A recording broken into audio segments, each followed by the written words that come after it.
महाशिवरात्रि के महापर्व की सभी मित्रों को कोट कोट शुभकामनाएं।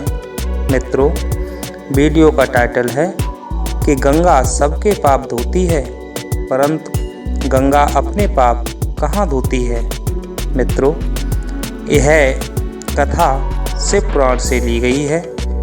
वीडियो को लंबा न करते हुए आइए मित्रों चलते कहानी की ओर। मित्रों, एक ब्राह्मणी थी जिसका नाम था ऋषिका।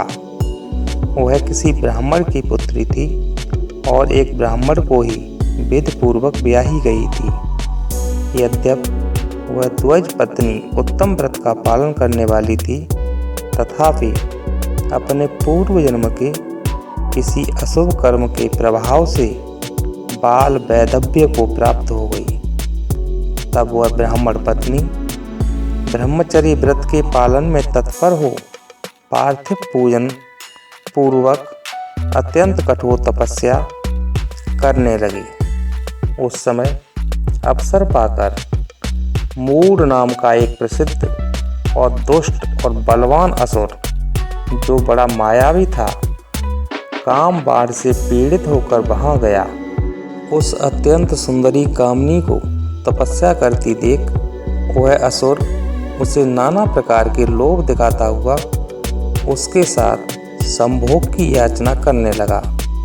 परंतु उत्तम व्रत का पालन करने तथा शिव के ध्यान में तत्पर रहने वाली वह साध्वी नारी काम भाव से उस पर दृष्टि न डाल सकी।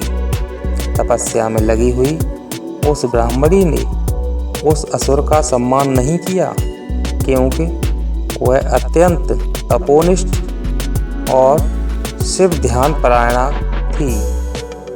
उस कुशांगी युवती से तिरस्कृत हो उस दैत्यराज मूढ़ ने उसके ऊपर क्रोध प्रकट किया और फिर अपना विकट रूप उसे दिखाया। इसके बाद उस दुष्टात्मा ने भयदायक दुर्वचन कहा और उस ब्राह्मण पत्नी को बारंबार त्रास देना आरंभ किया। उस समय वह उसके भय से थर्रा उठी और अनेक बार स्नेहपूर्वक शिव शिव की पुकार करने लगी। उस तनवंगी द्विज पत्नी ने भगवान शिव का पूर्णतया आश्रय ले रखा था। शिव का नाम जपने वाली वह नारी अत्यंत बेवल हो अपने धर्म की रक्षा के लिए भगवान शंभु की ही शरण में गई। तब शरणागत की रक्षा, सदाचार की प्रतिष्ठा और उस ब्राह्मणी को आनंद प्रदान करने के लिए भगवान शिव वहाँ प्रकट हो गए। भक्त वत्सल परमेश्वर शंकर ने उस काम बेहुल दैत्यराज मूढ़ को तत्काल भस्म कर दिया और ब्राह्मणी की ओर कृपा दृष्टि से देखकर भक्त की रक्षा के लिए दत्तचित्त हो कहा, वर मांगो। महेश्वर का यह वचन सुनकर उस साध्वी ब्राह्मण पत्नी ने उनके उस आनंदजनक मंगलमय स्वरूप का दर्शन किया। फिर सबको सुख देने वाले परमेश्वर शंभु को प्रणाम करके शुद्ध अंतःकरण वाली उस साध्वी ने हाथ जोड़ मस्तक झुकाकर उनकी स्तुति की। ऋषिका ने कहा, देव देव महादेव, शरणागत वत्सल, आप दीनबंधु हैं, भक्तों की सदा रक्षा करने वाले ईश्वर हैं। आपने मूढ़ नामक असुर से मेरे धर्म की रक्षा की है, क्योंकि आपके द्वारा यह दुष्ट असुर मारा गया। ऐसा करके आपने संपूर्ण जगत की रक्षा की है। अब आप मुझे अपने चरणों की परम उत्तम एवं अनन्य भक्ति प्रदान कीजिए। हे नाथ, यही मेरे लिए वर है, इससे अधिक और क्या हो सकता है। प्रभु महेश्वर, मेरी दूसरी प्रार्थना भी सुनिए। आप लोगों के उपकार के लिए यहाँ सदा स्थित रहिए। मित्रों, महादेव जी बोले, ऋषिके, तुम सदाचारिणी और विशेषतः मुझ में भक्ति रखने वाली हो। तुमने मुझसे जो जो वर मांगे हैं वे सब मैंने तुम्हें दे दिए।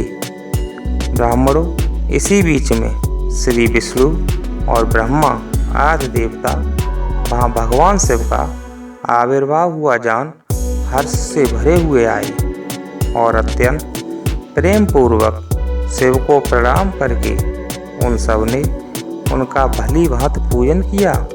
फिर शुद्ध हृदय से हाथ जोड़ मस्तक झुकाकर उनकी स्तुति भी की।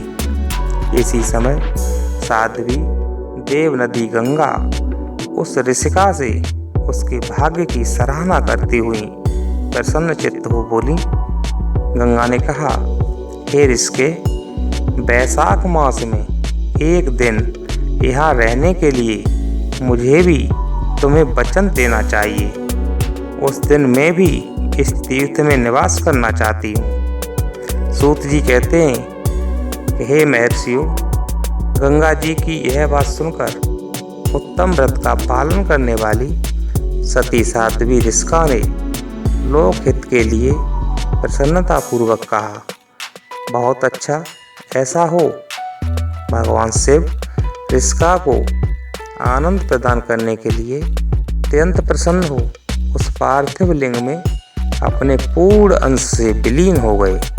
यह देख सब देवता आनंदित हो शिव तथा ऋषिका की प्रशंसा करने लगे और अपने अपने धाम को चले गए। उस दिन से नर्मदा का वह तीर्थ ऐसा उत्तम और पावन हो गया तथा संपूर्ण पापों का नाश करने वाले शिव वहाँ नंदकेश के नाम से विख्यात हुए।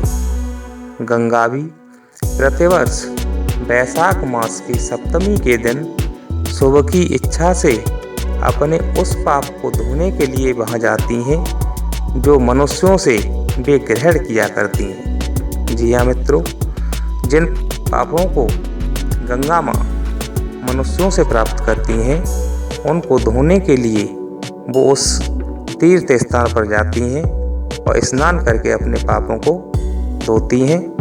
मित्रों, जय श्री राम, जय श्री कृष्णा।